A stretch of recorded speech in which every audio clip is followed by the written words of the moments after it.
बेटा ये आपकी बुक का चैप्टर नंबर 3 है, फर्स्ट बुक का, है ना, क्लास 12। ठीक है, और इसका नाम है मैट्राइसिस।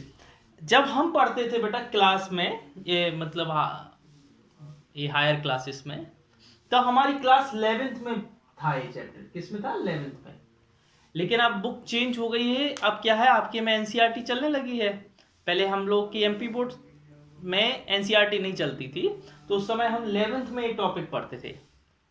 और इसी से रिलेटेड आगे वाला जो चैप्टर है डिटर्मिनेंट, वो भी हम 11th में ही पढ़ते थे, है ना। बड़ा अच्छा चैप्टर है और बहुत ही सिंपल चैप्टर है, अगर समझ में आ गया, बहुत ही सिंपल, मतलब बस कंसेप्ट आना चाहिए।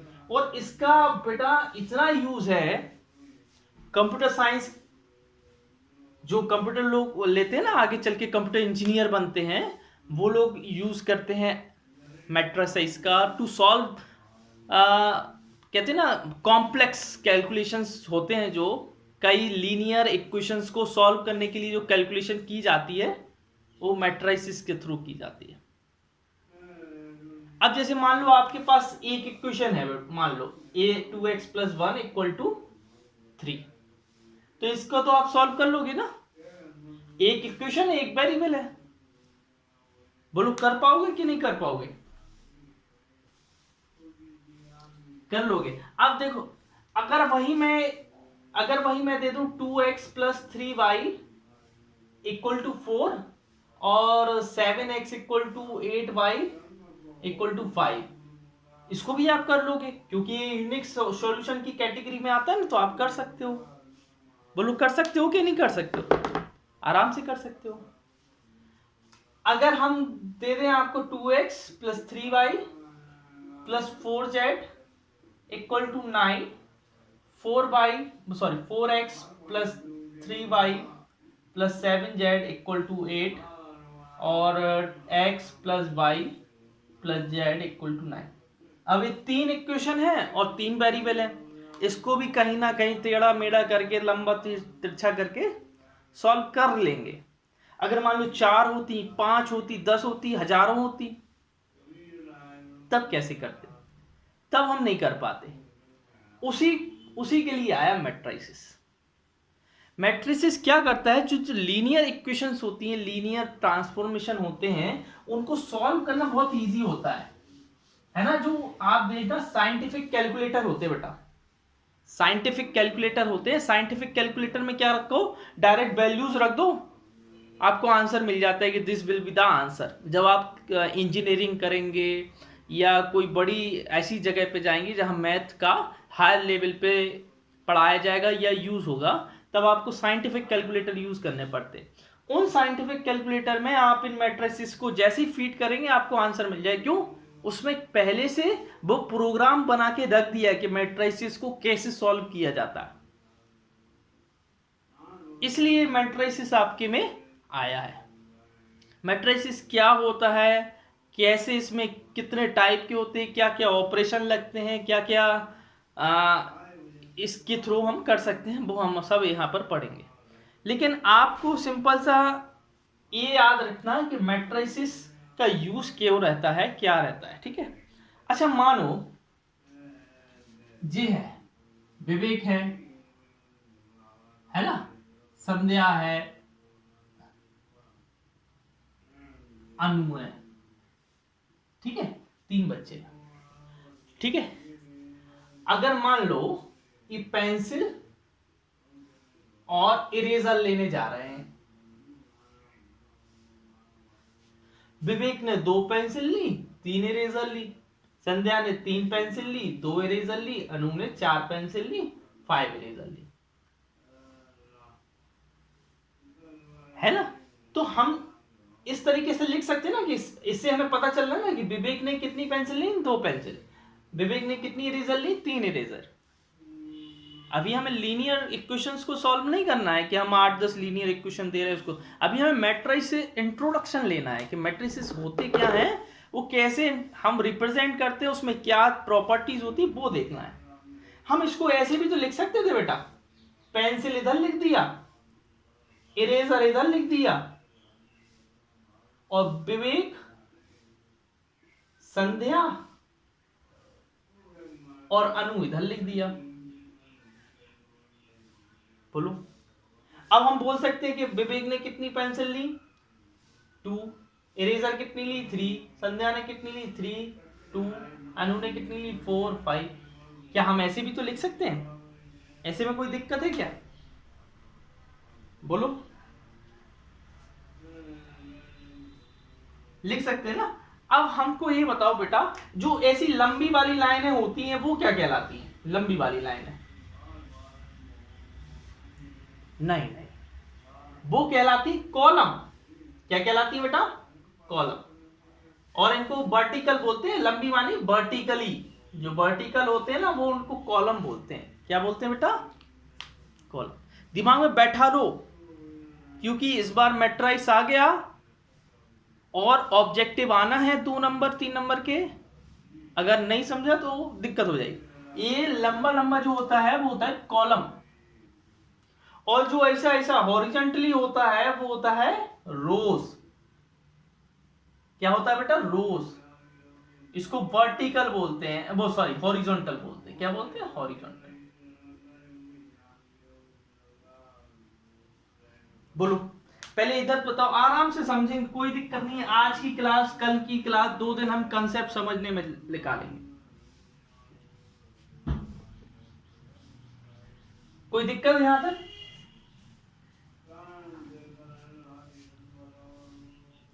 नहीं है? समझ गए? इतनी बात समझे? अब देखो बेटा,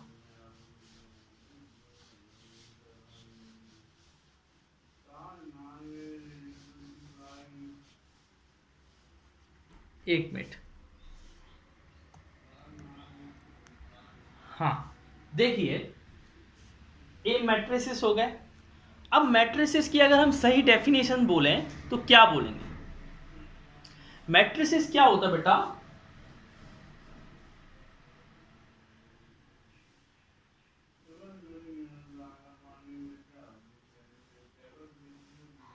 matrices, it is a rectangular array, rectangular array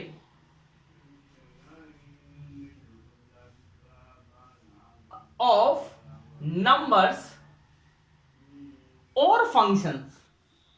number भी हो सकते हैं या फंक्शंस भी हो सकते हैं उसके अंदर, है ना। अकेले ये नहीं है कि नंबर ही हो, नंबर भी। It is a rectangular. Rectangular माने, अभी हमने बनाया था, देखो ऐसे लिखा था, ऐसे लिखा था मैंने, 4, 5, 6। ये बेटा एक प्रकार से देखो एक रेक्टेंगल बन रहा है कि नहीं? बन रहा है कि नहीं? और लाइन से लिख रहे हैं, पहले हम पेंसिल का, फिर इरेजर का, पहले हम विवेक का, फिर संध्या का, फिर उसका। ऐसा तो नहीं है कोई चीज इधर कोई चीज उधर। एरे एक लाइन से है ना, एक प्रकार से।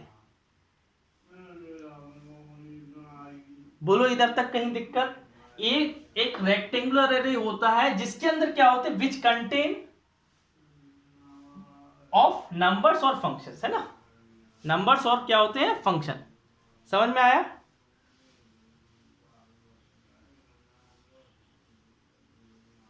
हाँ हाँ, देखो बेटा, ये रेक्टेंगुलर अरे होता है जिसके अंदर क्या हो? नंबर्स हो और फंक्शन हो। जैसे मैंने ये लिखा बेटा, ध्यान से देखना। एक मिनट, पहले हम इधर और एक चीज लिखते हैं। इट इज रिप्रेजेंटेड बाय, ऐसा ब्रैकेट लगा दो और या ऐसा लगा दो। लेकिन हम अपनी बुक में यही वाला पढ़ेंगे बेटा, स्क्वायर, जो ये रेक्टेंगुलर ब्रैकेट होता है ना, स्क्वायर सबसे बड़ा वाला ब्रैकेट, वही वाला पढ़ेंगे। अब देखो बेटा, जैसे हम एग्जाम्पल लिख रहे हैं, ध्यान से देखना। जैसे मैंने ये लिखा 1 2 4 7 9 8 4 6 7, बेटा रेक्टेंगल फॉर्म में है, रेक्टेंगल फॉर्म में है। और इसमें क्या है? नंबर्स हैं सारे। हम एक और दे सकते हैं, जैसे ये दे दिया sin x, cos x, cos x, sin x। ये फंक्शंस हैं। कौन से फंक्शंस हैं? ट्रिग्नोमेट्रिक फंक्शन है। तो हमने बोला उनके जो अंदर के एलिमेंट होंगे देखो, द एंट्रीज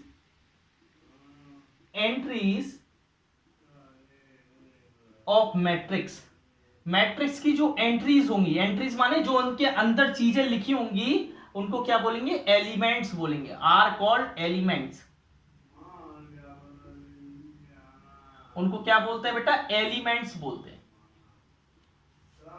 फिर से समझो, जिस जो भी कभी भी ऐसी चीज दिखो, कभी भी ऐसी चीज दिखे ना बेटा, ऐसी स्क्वायर ब्रैकेट में कुछ चीजें लिखी हो, उसको मैट्रिक्स से बोलते हैं। क्या बोलते हैं? मैट्रिक्स। उसके अंदर नंबर भी हो सकते हैं, उसके अंदर फंक्शंस भी हो सकते हैं। नंबर मतलब कौन से? जरूरी नहीं है रियल नंबर हो, इमेजिनरी नंबर भी हो सकते हैं। इमेजिनरी नंबर क्लास 11th में पढ़े थे ना, कॉम्प्लेक्स नंबर में इमेजिनरी नंबर पढ़े थे ना बेटा आपने? हेलो, पढ़ हाँ, तो ये जरूरी नहीं है नंबर माने अकेले यही नंबर हो, रियल नंबर हो। रियल के साथ साथ इमेजिनरी नंबर भी हो सकते हैं, इनमें फंक्शंस भी हो सकते हैं, और जो इनके अंदर एंट्रीज होती हैं उनको क्या बोलते हैं? एलिमेंट्स बोलते हैं। क्या बोलते हैं? एलिमेंट्स।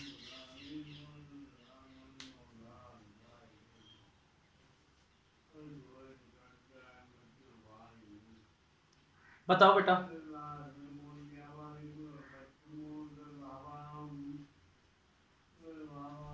और इधर बेटा, इधर ऑर्डर्ड लिख लेना, ऑर्डर्ड, है ना? ऑर्डर्ड में होते हैं, मतलब ऑर्डर माने हम बताएंगे ऑर्डर क्या होता है। ऑर्डर में होते हैं, जैसे हम एक क्वेश्चन लिखते हैं ना बेटा, 2x + 3y + 4z, तो पहली वाली लाइन में इसका पहले का ऑर्डर होगा, दूसरी लाइन में दूसरे का ऑर्डर होगा, तीसरी लाइन में तीसरे का, ऐसा होता है, ऑर्डर में होते हैं, है ना? आप आराम से सोच लो कि मैट्रिक्स की डेफिनेशन, और अभी मैट्रिक्स इतना क्लियर हुआ।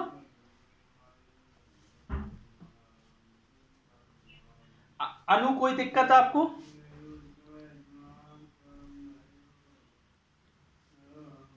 विवेक, आपको? अच्छा, अब यहां देखो बेटा, मैट्रिक्स को इस तरीके से रिप्रेजेंट किया जाता है, और ये क्या कहलाती है बेटा? रो। और ये क्या कहलाती है बेटा? कॉलम। क्या होती है? कॉलम। मैं इसको इरेज कर रहा हूं, आगे देखना।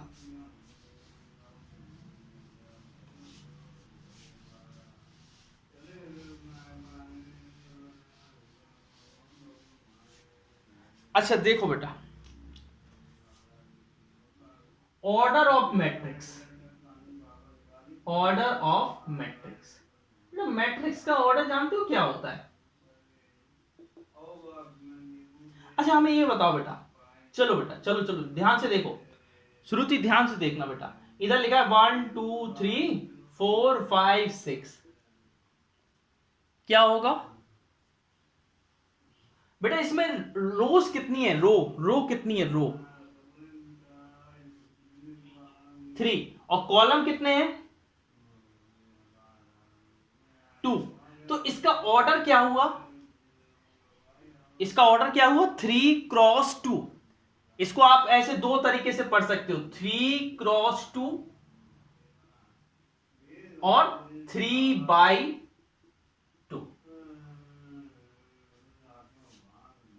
है ना? 3 वाला बाई होता है, 3/2 भी पढ़ सकते हो, 3 × 2 भी हो, और यही उसका ऑर्डर होता है। ऑर्डर में याद रखना कि सबसे पहले रो लिखते हैं, सबसे पहले क्या आता है? रो आती है, फिर बाद में क्या आती है? बाद में कॉलम आती है।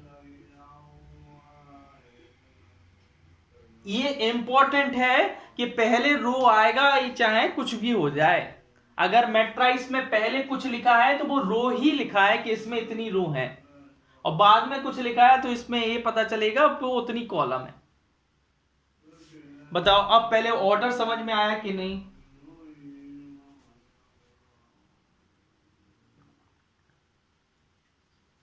हेलो, श्रुति आया कि नहीं? दिमाग में बैठा लो ये चीजें, क्योंकि इन पे आने हैं कि पहला जो नंबर लिखा है वो बेचारा रो है, और नहीं भी लिखा है तो आपको याद रखना है कि नंबर ऑफ रोज को हम पहले लिखते हैं और नंबर ऑफ कॉलम्स को हम बाद में लिखते हैं। जैसे मान लो 2 3 1 4 2 8, क्या ऑर्डर होगा जल्दी बताओ। अरे 2 मल्टीप्लाई 3, मल्टीप्लाई नहीं बोलते बेटा, 2 क्रॉस 3 बोलते। मैंने बोला ना इसको क्या बोलते हैं, 3 क्रॉस 2 या 3/2। यहां पर कितनी रोज हैं, रोज कितनी है, 2 रो है ना, 1 और 2, और कॉलम कितनी है, 1 2 3। आया कि नहीं आया अभी भी? चलो अच्छा ये बताओ 4 3 7 8, अनु क्या होगा इसका ऑर्डर?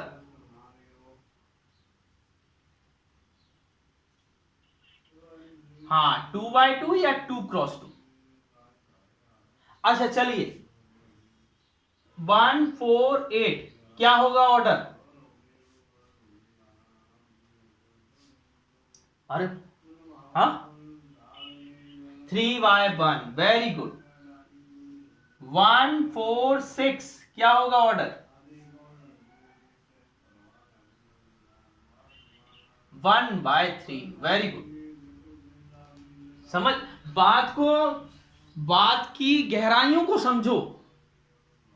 अगर ये चीज समझ गए तो समझ लो पार हो गए। अच्छा मान लो ये लिखा, क्या है ऑर्डर?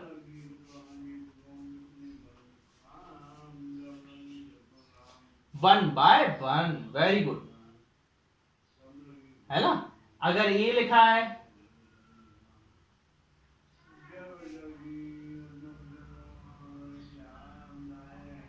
1/2, अगर ये लिखा है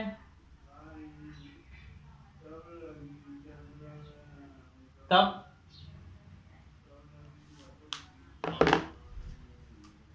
3/2। बताओ किसी को अभी ऑर्डर निकालने में प्रॉब्लम?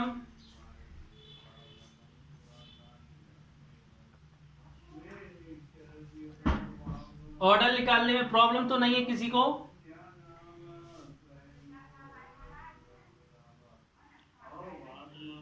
चलिए ठीक है, आगे देखते हैं।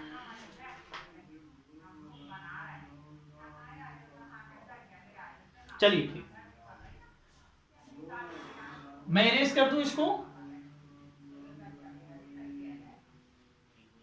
हाँ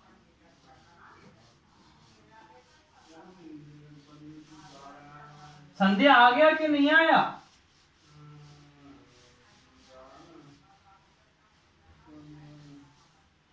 देखो समझना आप एक चीज, आप ऑर्डर समझ में आने के बाद बेटा इसमें जो एलिमेंट होते हैं, जैसे मान लो इधर लिखा 1 2 3 4 5 6, इसमें कितनी रो है, 1 2 3 रो है और 1 2 कॉलम है।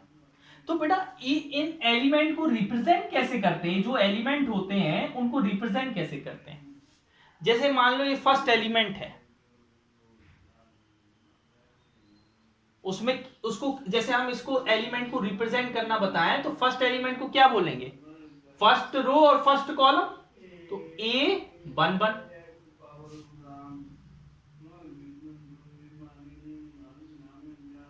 दूसरे वाले को क्या रिप्रेजेंट करेंगे, कौन सी रो है, पहली रो और दूसरी कॉलम, A12। अच्छा इस वाले 3 को कैसे रिप्रेजेंट करेंगे, जल्दी बोलो, A21। इसको 4 को A22, इसको A31 और A32। समझ गए ना। याद रखना अगर मैंने बोला, मान लो हमने ये नहीं दिया, छोड़ो सब छोड़ दिया, मैंने बोला कि A22 निकाल के बताओ इसका A22 क्या आएगा, तो आप क्या बोलोगे बताओ, 4। समझ रहे बात को कि नहीं? कि हर एलिमेंट की अपनी एक डिनोशन होती है, हर एलिमेंट एक रिप्रेजेंट किया जाता है। ऐसा नहीं है कि मैंने बोला भाई A12 बोलो तो आपने बोल दिया कि कुछ भी बोल दो, 1 बोल दो, ऐसा ऐसा नहीं। हर एलिमेंट का एक एड्रेस है। एड्रेस माने किसी का पता है। जैसे आपके घर का पता कुछ है, हमारे घर का कुछ है, इसी तरीके से यहां हर एलिमेंट का पता है कि उस पते पे ही हम जाएंगे। उसने बोला कि A23 निकालो, सॉरी 23 है ही नहीं है, 21 निकालो, तो हमें सिंपल सा 3 बोलना है।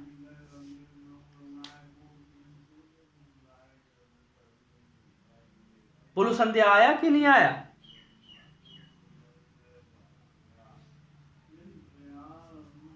हेलो,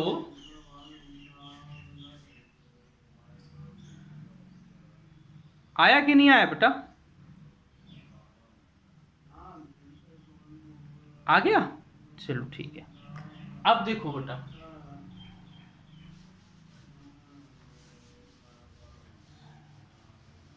बहुत सी चीजें बातें सीखनी है अपन को, अभी तो स्टार्टिंग है बेटा, बहुत सीधी बातें सीखनी है। इसमें कई कंसेप्ट होंगे, सभी कंसेप्ट को समराइज करेंगे हम बाद में, है ना। अभी तो हम डिटेल में बता रहे हैं। अब इधर एक इंपॉर्टेंट चीज है, ये सबको बेटा एक कॉपी में 2-3 पेज में इंपॉर्टेंट पॉइंट में लिख लेना, जिससे आप जब भी रीड करो तो रहे, दिमाग में रहे कि हाँ सर ने पहले ऐसा बताया था, फिर ऐसा बताया था, उसमें ऐसी लिख लेना। और उसमें एक एक एग्जाम्पल भी देते जाना, है ना। क्योंकि हम हर चीज की डेफिनेशन लिख पाएंगे तो आपको लगेगा क्या है ये सब फालतू, है ना। अच्छा देखो, मैट्रिक्स ऑलवेज रिप्रेजेंट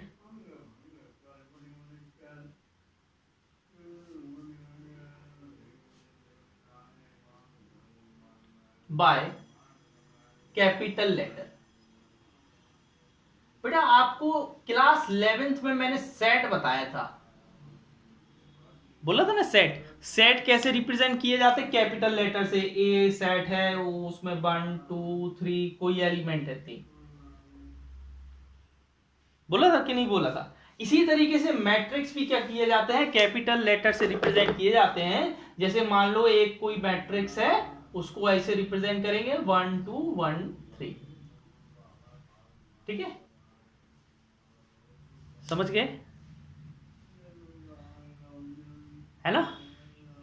अच्छा अब देखो, मान लो कोई मैट्रिक्स है, जैसे मान लो कोई मैट्रिक्स है, उसको आप शॉर्टली ऐसे भी लिख सकते हो AIJ, और बाहर क्या लिख दोगे, M×N। AIJ और बाहर लिख दोगे M×N, जिसमें I, J belongs to natural number. I और J किसको बिलोंग करता है? नेचुरल नंबर को। और आप ये बोल सकते हो कि I is less than equal to M। I किसका, पहले वाले को हम रो बोलते हैं ना, पहला वाला जो नंबर है पहला वाला, उसको रो बोलते हैं। और इधर भी तो ये रो ही के बारे में लिखी है बात, ये रो ही तो लिखी है बेटा, है ना। और J less than equal to N। J क्या होता है, N से छोटा, और I क्या होता है, M से छोटा या बराबर। अब इसी को हम उसमें लिखवाएं तो तुम समझ जाओगे बात को। और आई जी किसको, नेचुरल नंबर को बिलोंग करते हैं। इधर क्या है, एम ए ऑर्डर, M×N क्या है, ऑर्डर, मतलब उसमें M रोज है और N क्या है, कॉलम। जैसे देखो, ध्यान से देखना बेटा, मैंने बोला आई किसको रिप्रेजेंट कर रहा है, ऑर्डर को, मतलब आई जो है वो रोज को रिप्रेजेंट कर रहा है। तो मैंने लिखा A1 रो, दूसरी रो, तीसरी रो, डेड डेड ड्रेस, कितनी रो, M नंबर की रो। पहली रो, दूसरी रो, तीसरी रो, डेड डेड ड्रेस कौन से नंबर की रो, M नंबर की रो। समझना बात को, समझना गहराइयों से समझना। कॉलम तो वही है ना, 1, पहला कॉलम है सब में, बोलो कॉलम तो 1 ही है ना, पहला कॉलम। अरे बोल दो, अब अगर हम ऐसे में जाएं तो पहली रो, अभी भी पहली रो, अभी भी पहली रो, अभी भी पहली रो, डैश डैश डैश, अभी भी पहली रो। रो तो पहली है ना, रो तो पहली है ना बेटा कि नहीं है?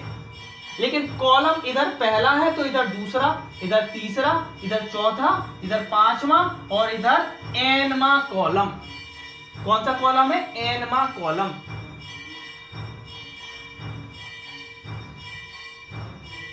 अब तुम ऐसे अगर इसका लास्ट एलिमेंट निकालने जाओ, लास्ट एलिमेंट तो क्या आएगा? लास्ट एलिमेंट आएगा एम एन, एमी रो एनमी कॉलम। ये एम रो है ना और एन वाला कॉलम है। किसी भी मैट्रिक्स को इस तरीके से रिप्रेजेंट कर सकते हैं। मैट्रिक्स को कैसे रिप्रेजेंट करते हैं? कैपिटल ए से। उनके एलिमेंट को कैसे रिप्रेजेंट करते हैं? ऐसे A11, A12, A13। M cross N क्या है? ऑर्डर। ये क्या है? ऑर्डर। M क्या है बेटा? रो। M क्या है? रो। N क्या है? कॉलम। M क्या है? रो। N क्या है? कॉलम। जैसे A वाला है, इसको क्या लिखोगे बेटा? A22 लिखोगे कि नहीं? दूसरी रो, दूसरी कॉलम। एक जनरल तरीका है रिप्रेजेंट करने का। किसी भी मैट्रिक्स को अगर रिप्रेजेंट करेंगे तो ये जनरल तरीका है। बोलो यहां तक कोई दिक्कत?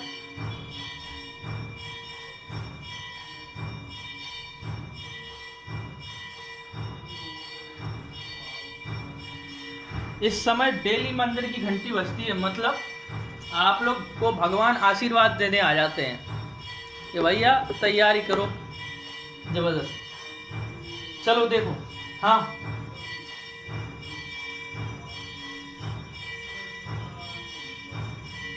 बेटा आई एम से तो छोटा ही होगा ना। जो आई है मतलब एम जितनी है, जैसे ए है, यहां पर जो एलिमेंट आएंगे वो एम से ज्यादा तो नहीं आ सकते ना। एम से ज्यादा रो तो नहीं आ सकती। कितनी रो आएंगी? एम आ सकती है या एम से कम रो होंगी ना। पहली रो, दूसरी रो, तीसरी रो, चौथी रो और एम नंबर की रो। एम से बड़ा नंबर आया हमें ये बताओ। देखो इधर 1 है एम से छोटा, 2 है एम से छोटा, 3 है एम से छोटा और एम है। हमने इक्वल भी तो लगाया ना, इधर इक्वल। जो पहली वाली जो पहला आई है ना, वो किसको रिप्रेजेंट कर रहा है? एम को रिप्रेजेंट कर रहा है ना।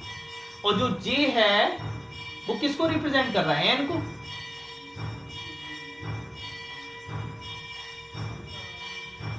समझ रहे हैं ना? ये जनरल तरीका है। वैसे इसको आना नहीं है, लेकिन जनरल समझ में तो आना चाहिए कि भाई क्या है। ठीक है, और आपको फिर क्या बताना है? हाँ देखो बहुत सी चीजें हैं सिखाने को, अभी तो कुछ नहीं हुआ। ठीक है, बहुत प्रकार के मैट्रिक्स होते हैं, कम से कम 22-23 प्रकार के मैट्रिक्स होते हैं। कितने प्रकार के? 22-23 प्रकार के मैट्रिक्स होते हैं, जिसमें आप इस जब चैप्टर पढ़ेंगे तो ओनली 12-13 प्रकार के पढ़ने पड़ेंगे, है ना। कुछ प्रकार के नहीं पढ़ने पड़ेंगे, मतलब वो लेवल हाई हो जाता है ना। बोलो इतना आया कि नहीं आया?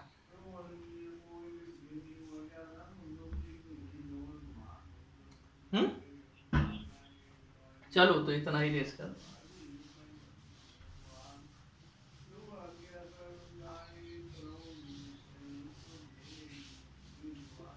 अब देखो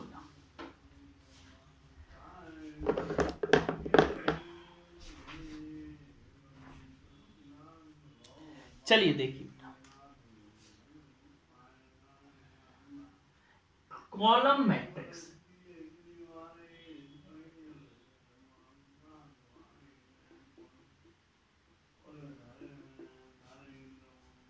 क्या लिखा बेटा?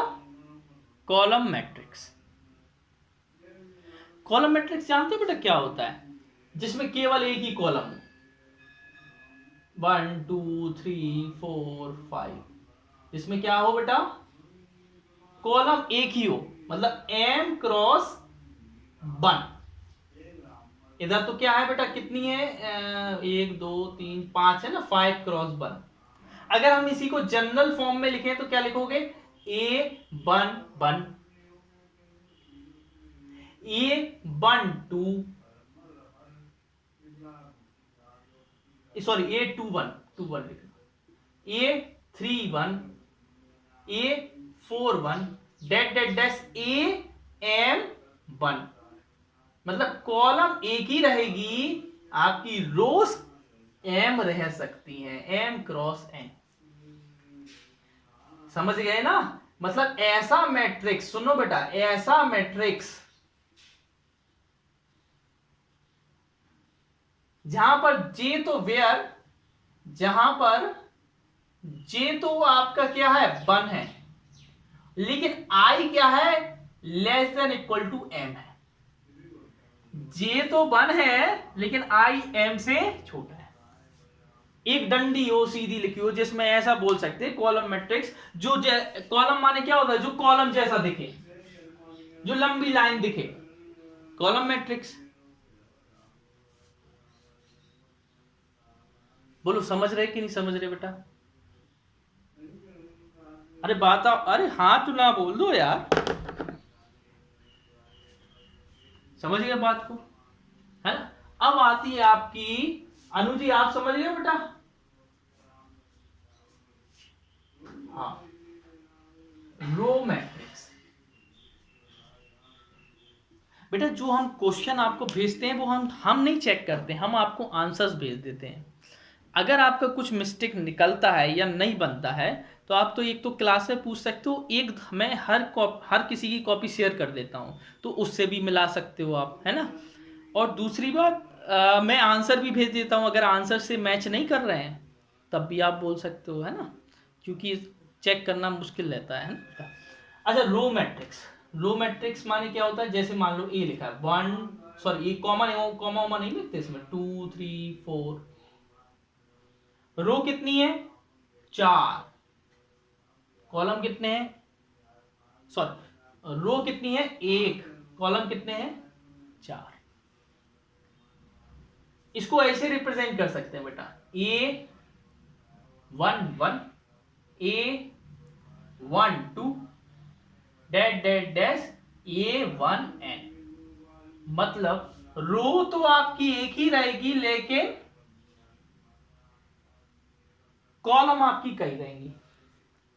बोलो, इसको ऐसे बोल सकते हो, ऐसा मैट्रिक्स जिसमें इधर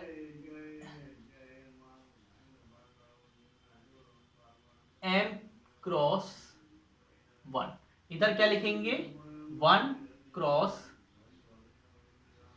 n, जहां पर n तो j से छोटा और बराबर होगा, और लेकिन i क्या होगा, 1 होगा। बताओ श्रुति, डाउट बताओ, तुम्हें डाउट ज्यादा रहते हैं, बताओ क्या डाउट है?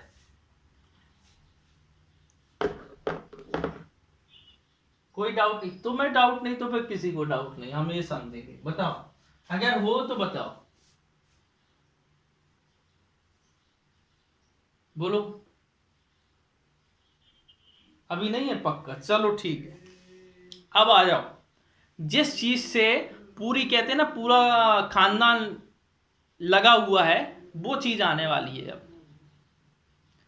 मतलब उससे कहते हैं ना, जुड़ा हुआ है, उससे चीजें जुड़ी हुई हैं, जिसका नाम है बेटा स्क्वायर मैट्रिक्स। और इस मैट्रिक्स का बहुत ज्यादा यूज है, बहुत ज्यादा प्रॉपर्टी है इसकी। समझ रहे बात को?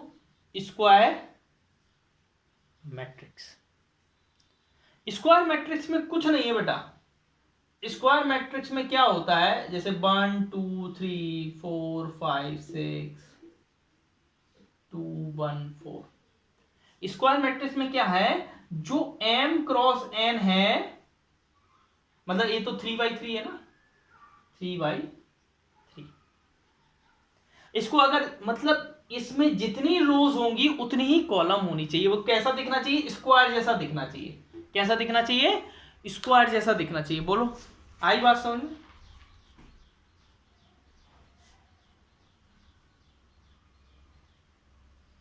हाँ, मैंने कहां तक बता दिया था?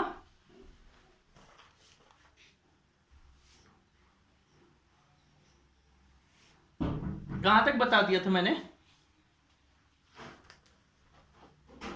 मैं, हेलो, आवाज आ रही है ना?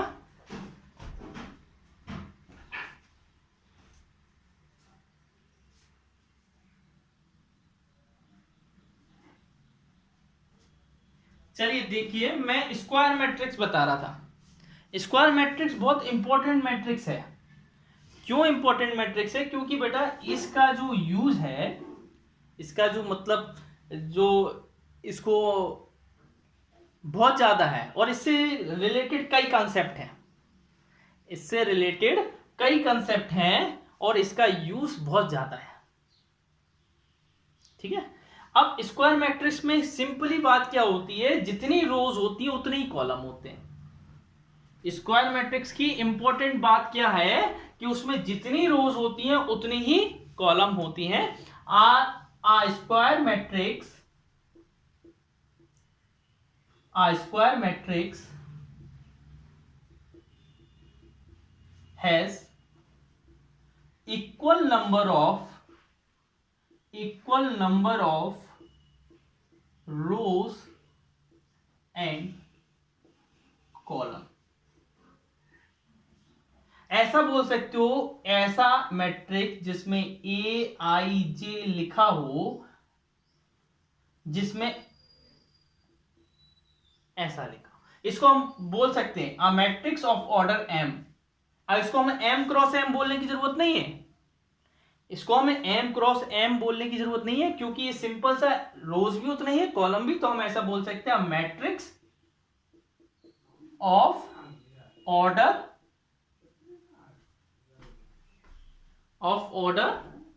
एम। एम ऑर्डर का जो मैट्रिक्स है, अगर किसी ने बोला कि 2 ऑर्डर का मैट्रिक्स लिखो, तो आपको सोचना नहीं, अरे सर ने तो बताया था 2x2 2 एलिमेंट होते हैं, दो दो चीजें होती हैं, तब हम लिख पाएंगे। तो उसने अगर बोला 2 ऑर्डर का लिखो, तो इसका मतलब वो बोल रहा है कि स्क्वायर मैट्रिक्स लिखो 2x2 का। समझ रहे ना? उसने सिंपल सा क्या बोल रहा है कि 2x2 का एक स्क्वायर मैट्रिक्स लिखो। समझ रहे बात को? आई बात समझ में? चलो ठीक है, आगे बढ़ते हैं।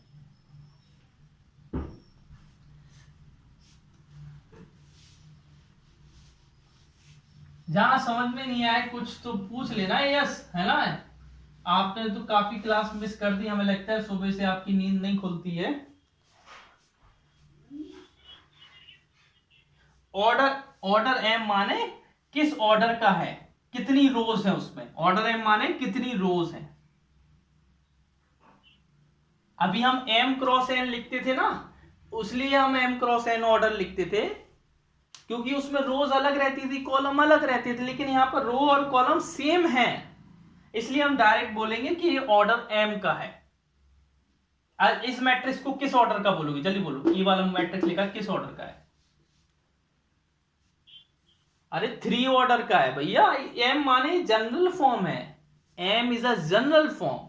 इधर 3x3 लिखा है, तो आप 3 ऑर्डर नहीं बोलोगे।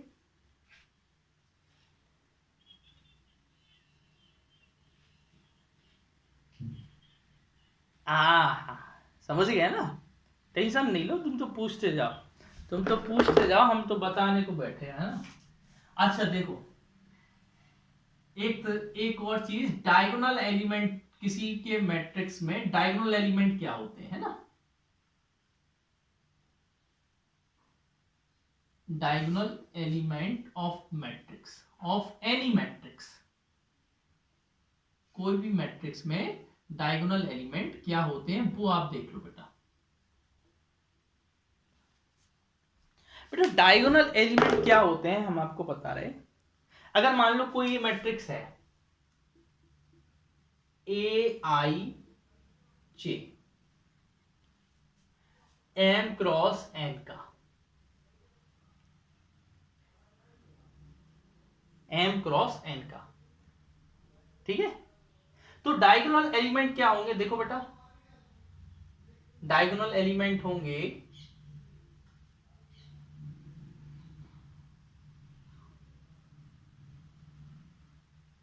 A11 A22 A33, जहां पर रोज और कॉलम इक्वल होते हैं ना, वो वाला एलिमेंट, वो मैट्रिक्स नहीं बोला, वो वाला एलिमेंट ही डायगोनल एलिमेंट कहलाता है। जैसे A44 डैट डैट डैश, ऐसे कई हो जाएंगे। हम जैसे एग्जाम्पल दे रहे हैं आपको, एग्जाम्पल से ज्यादा और क्लियर होगा। हाँ बोलो बोलो।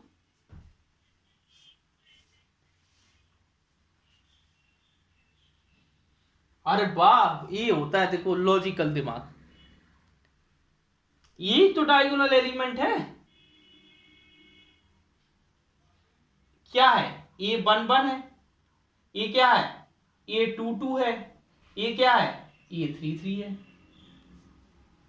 अकेले इसमें नहीं, किसी भी मैट्रिक्स में जिसमें रोज और कॉलम वाला एलिमेंट सेम हो, जैसे मान लो ये लिख दिया मैंने 2 3 4 5 7 8, अब इसमें डायगोनल एलिमेंट क्या क्या होगा, जैसे A11 क्या है बताओ, 2 है ना, तो ये डायगोनल एलिमेंट है। ये क्या है, डायगोनल एलिमेंट, डायगोनल एलिमेंट। किसी मैट्रिक्स को कैपिटल लेटर से डिनोट करते हैं, याद हमेशा हम इस कर नहीं रहे हैं, लेकिन आप याद रखना कैपिटल लेटर। अच्छा, अगर ये लिखा A22 क्या आएगा 5, A33 होगा क्या, इसमें है ही नहीं है, क्या है A33 नहीं है। तो बस 2 डायगोनल एलिमेंट होंगे। कितने एलिमेंट होंगे, 2 डायगोनल एलिमेंट।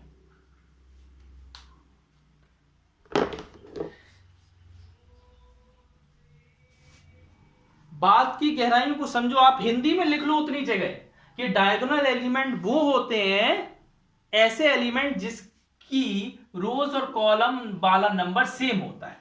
हिंदी में लिख लो, टेंशन नहीं, अपन को मैथ में बड़ी इंग्लिश नहीं वो करनी है, अपनी मातृभाषा में लिख लो कि डायगोनल एलिमेंट किसी मैट्रिक्स के वो होते हैं जिसमें रोज का नंबर और कॉलम्स का नंबर सेम होता है।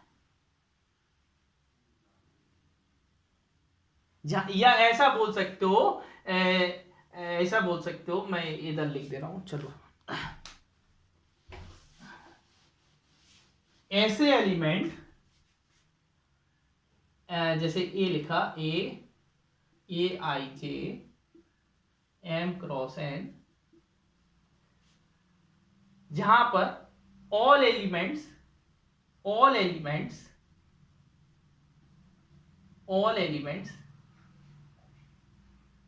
where I equal to J are called diagonal elements।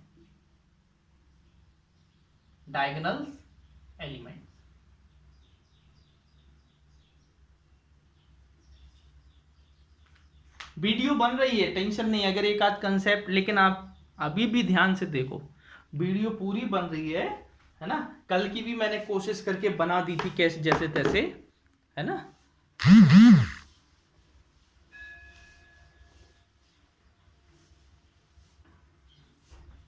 ये होता है डायगोनल। बोलो ये बात समझ में आई कि नहीं आई, समझ गए ना। अच्छा, अब डायगोनल एलिमेंट के बाद स्क्वायर मैट्रिक्स आता है कि नहीं आता है। अभी यार बताया मैंने स्क्वायर मैट्रिक्स क्या होता है।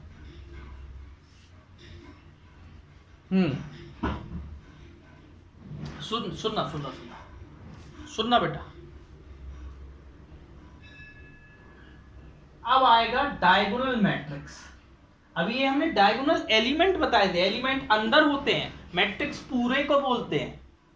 इसको मैट्रिक्स बोलोगे, अंदर वाले को एलिमेंट बोलोगे। समझ रहे हैं ना, दोनों में डिफरेंस करना सीखो। डायगोनल मैट्रिक्स,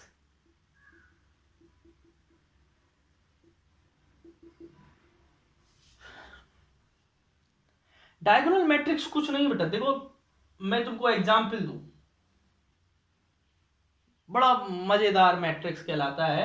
जैसे मान लो ये लिखा 2 4 6, बाकी में 0 0 भर दो, बाकी में 0 0 भर दो,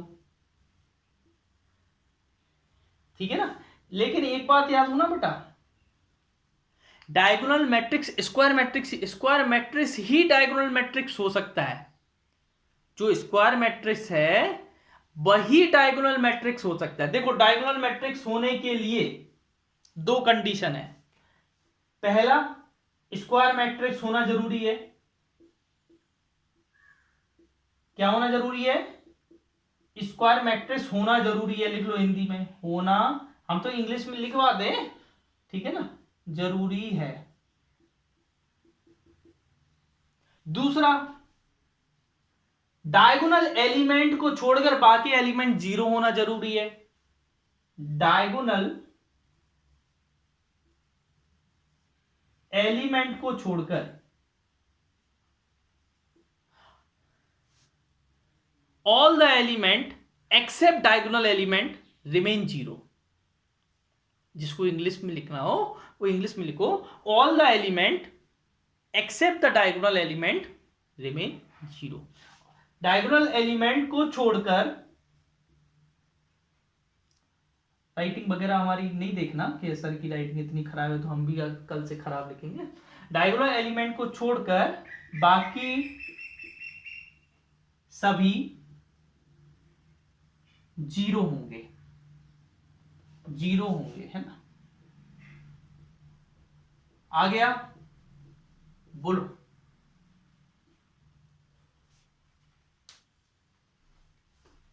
बात बताओ, तुमको आया कि नहीं आया?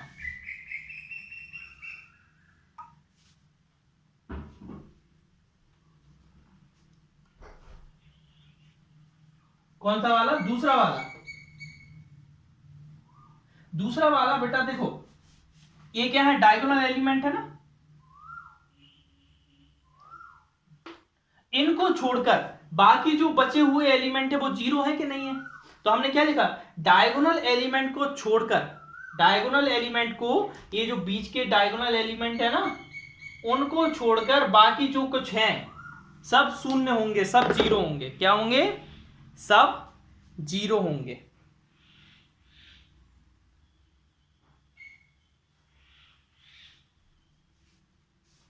समझो, दिमाग से समझो बेटा, कि मैंने लिखा है कि पहले तो मैट्रिक्स स्क्वायर होना जरूरी है, स्क्वायर मैट्रिक्स होना जरूरी है।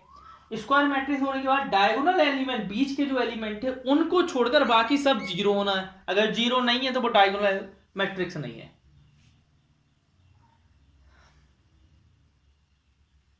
चलिए देखिए,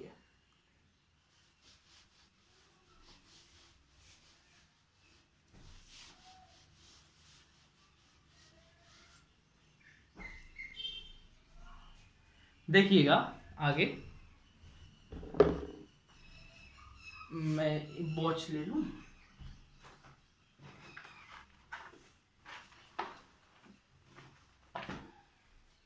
एक मिनट में आ रहा हूं।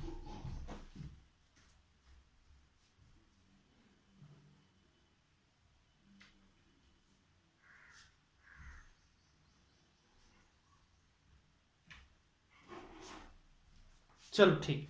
हाँ, एक डायगोनल मैट्रिक्स आया। अब डायगोनल मैट्रिक्स को आप ऐसे भी बोल सकते हो, ए इक्वल टू जो आपका a i j m cross M,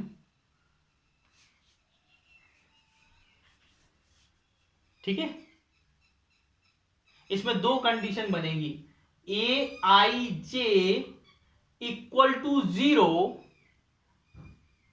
A i j equal to 0 जब आई क्या ना हो, i is not equal to j. जब आई जे के इक्वल नहीं हो तब 0 आएगा। देखो इस वाले को क्या बोलोगे, इस वाले एलिमेंट को ए 1 2 बोलोगे तो आई क्या 1 और 2 आपस में इक्वल है क्या? नहीं है। जब ऐसा इक्वल ना हो तब आपको 0 रखना है, और जब आई और जे इक्वल हो तब 0 नहीं होना चाहिए। जब आई और जे इक्वल हो तब 0 नहीं होना चाहिए। बोलो।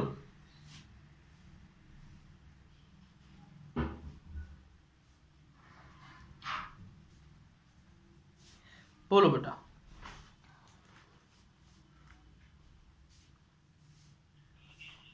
हाँ बेटा बोलो।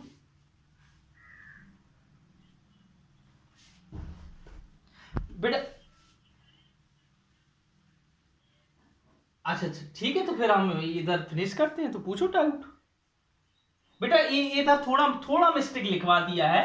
आपको बस ये देखना है कि जब आई जे के इक्वल ना हो तब 0 होना चाहिए। बीच वाले एलिमेंट कुछ भी हो सकते हैं, बीच वाले एलिमेंट कुछ भी हो सकते हैं, वो नीचे वाली कंडीशन नहीं लिखना, बस ये वाली कंडीशन लिखना। ठीक है, और बताइए बेटा, बोलिए क्या पूछना है,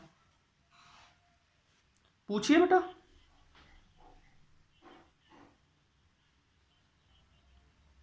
हाँ हाँ बिल्कुल मैं देख रहा हूं, एक मिनट। फोर्थ वाला ना, मैंने देख तो लिया था, सही तो था तुम्हारा। तुम प्रगति बोल रही हो ना, तो सही तो था तुम्हारा, क्या दिक्कत है? हाँ हाँ।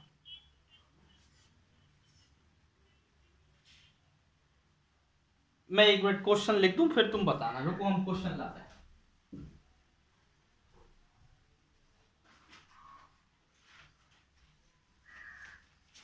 हमें याद दिलवा देना कि हमने क्लास कहां पर छोड़ी है। ठीक है, हमने डायगोनल मैट्रिक्स पे छोड़ी है, और डायगोनल मैट्रिक्स क्या होते हैं कि बीच के एलिमेंट, मतलब डायगोनल एलिमेंट को छोड़कर बाकी सभी 0 हो। डायगोनल एलिमेंट भी 0 हो सकते हैं, लेकिन है ना, बाकी एलिमेंट 0 होने चाहिए। बाकी एलिमेंट क्या होने, 0 होने चाहिए। ठीक है, डायगोनल एलिमेंट भी 0 हो सकते हैं, लेकिन बाकी एलिमेंट जरूर 0 होने चाहिए, जरूर होने चाहिए, जरूर होने चाहिए।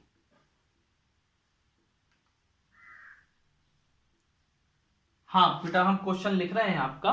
आपका फोर्थ नंबर का क्वेश्चन है 10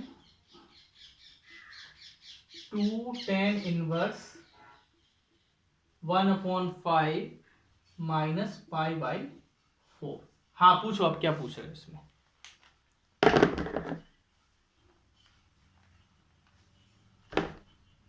हाँ ठीक है, आ गया था, सही किया था, और बोलो। नहीं नहीं नहीं बेटा, वो नहीं कर सकते हो, है ना। आपने तो क्या कर दिया, 10a - b लगा दिया था, अच्छा कर दिया था। वैसे भी कर सकते हो और दूसरी मेथड से भी कर सकते हो, है ना। आप इसको क्या कर सकते हो, टेन वर्स ए माइनस टेन वर्स बी का भी फॉर्मूला लगा सकते हो। आपने एक मिस्टेक कर दी थी प्रगति, देखना आपने क्या लिख दिया था। आपने लिखा था 10, फिर ऐसा ब्रैकेट लगा दिया था, फिर लिखा था आपने 10 इनवर्स 5/12 लिखा था, फिर आपने लिख दिया था -10 π/4, ऐसा लिख दिया था बेटा, फिर ऐसा ब्रैकेट लगा दिया था। ये ब्रैकेट नहीं लगना चाहिए था बेटा, है ना। ये जो चीज है, जो जो जो ए वाला 10 है, वो फिर इसके साथ रह जाएगा, है ना, इसके साथ ऐसे, फिर आपको ऐसे। हाँ बाकी सही किया, है ना। और बताओ, और कोई कुछ पूछना है किसी को?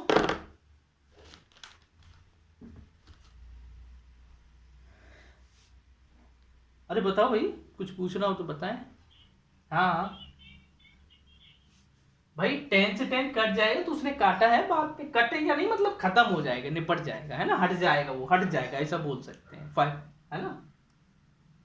तो वो तो हमने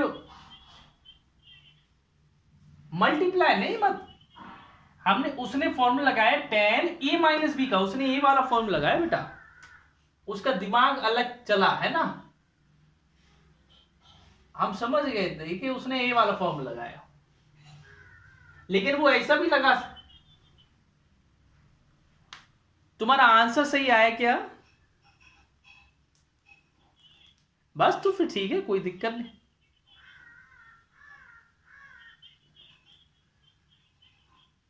मल्टीप्लाई में कैसे आंसर आ गया? हमें दिखा,